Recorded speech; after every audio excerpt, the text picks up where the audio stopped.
Well, in honor of the Flash, I figured I'll break out the red. Okay, let's do this. Hey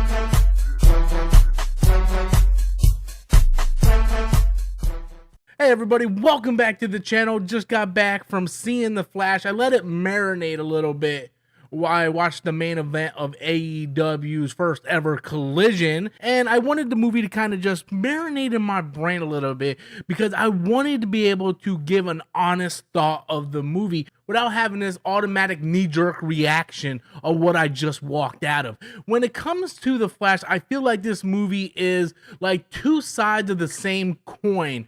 One part of it I really disliked, and the other part of it I really found entertaining and enjoyed a lot. Now, a lot of people ask me, hey, is there going to be spoilers in these reviews? I always make my reviews spoiler free because I know a lot of people don't really go out to the movie the first weekend to see these things.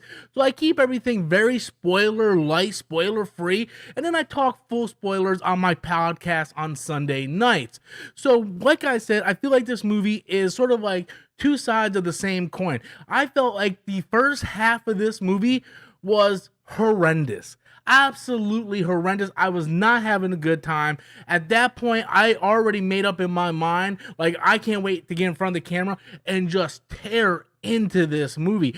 I did not like anything that was going on in the movie. I felt it was boring. I felt there was a lot of forced humor that I did not find funny whatsoever. They keep trying to do this. I use this quote Marvel formula because where Marvel always has these jokes.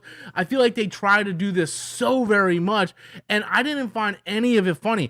There was a scene that involved babies, and you can tell that some of the babies, they're CGI'd, and then they take one baby, and this is a minor spoiler, they stick a baby in a microwave. They actually stick the baby in a damn microwave, and I understand the reasoning, but I think you could have just took that scene completely out, and it didn't need to be in the movie. Because I just think the vision of putting a baby in a microwave, whether there's a reason for it or not, is not something that we should be showing on TV, especially since there's some sick people out there that actually do that crap. So I found that a little distasteful personally. And then, like I said, the first half of this movie, I wasn't enjoying it. Like, I was like, I looked over to my girlfriend, I'm like, I hope this thing picks up. I'm not really enjoying it. The jokes aren't landing. I do not care about anything that's going on. It's like, we get couple cameos. We know that Ben Affleck's in the first part of the movie from the trailers. That's all cool, but I really didn't care about anything that was going on in the first half of the movie. And then we get to the Michael Keaton stuff, which takes place midway through. And for me, that's when we get to the opposite side of the coin, the better side of the coin. Not that the movie is drastically better, but it's more entertaining, if that makes any sense. Like, it doesn't make the movie better. I think overall the movie itself is very, very flawed. I think there's other superhero movies across the Spider-Verse that is a million times better than this. There's other DC movies that are much better than this, but the movie is sloppy, but they throw so many cameos at you. And when Michael Keaton comes in and Sasha Kell, like, oh my God, Sasha Kell, I love this girl. I'll start like praying at the altar of Sasha Kell. Like, I hope she continues and moves forward as Supergirl. Like, she was absolutely amazing. Michael Keaton was good to come back as Batman. That was all good. And that's when the movie picked up. That's when the movie became fun and entertaining, and we go through the events of the first Man of Steel movie that we've seen in the trailers. That's when the movie picks up and becomes more entertaining. It doesn't become a better written movie, it just becomes a more entertaining movie. It's a movie where you'll let things slide because you're at least enjoying things that are happening.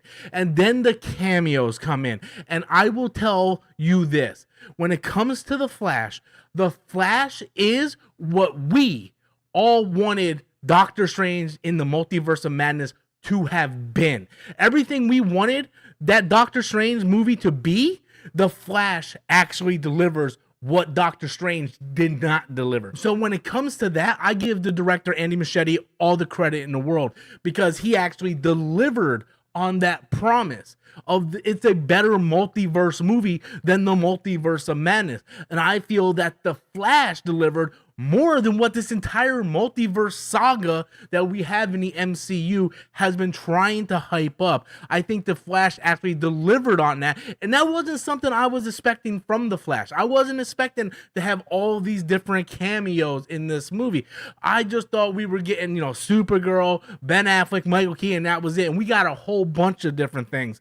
And I really appreciated that as a fan and someone who has followed DC from the old early days of George Reeves and Christopher Reeves and Michael Keaton and all that stuff. I'm glad that they showed us that and said, hey, as a fan, this is what you get. Instead of just having the Illuminati with like a few characters that we know. It's like, ooh, there's Patrick Stewart, yay! And John Krasinski as Mr. Fantastic when he's not even playing Mr. Fantastic in the MCU. I felt like Multiverse of Madness really dropped the ball with that, and Andy Muschietti picked it up and ran with it. And it's like, we're going to give the fans what they actually want. And I feel like they delivered. And in that terms, I feel like the movie toward the end is a much more entertaining movie. I really kind of fell for Barry's struggle with the loss of his mom. And I really started, I went from not caring at all at the beginning to at least caring a little bit at the end. And I wanted to see how this wrapped up. Overall, I feel like The Flash is a very sloppily put together movie. I think it's very, very slow at the beginning, has a lot of forced humor, but when we finally got to that mid part, when they finally introduced Sasha Calle and Michael Keaton, the movie really became this more fun, entertaining film. So with that said, I give The Flash a solid 7 out of 10. Probably would have been a much higher score if the beginning of the movie just wasn't so poorly written and had so much forced humor. Probably would have been a much higher score, but I think a 7 is a solid number. I enjoyed my time at the theater, and that's the reason why we go. But I want to know what you guys think. Have you seen The Flash? What do you guys think? How do you feel about some of the reveals? And for my Flash Season 3 fans out there, what did you guys think about a certain somebody that may have showed up toward the end of this movie? Be sure to leave your comments in the comment box below. Smash that thumbs up and subscribe button. And until next time, as always, I am Robert Storms, and that's my opinion.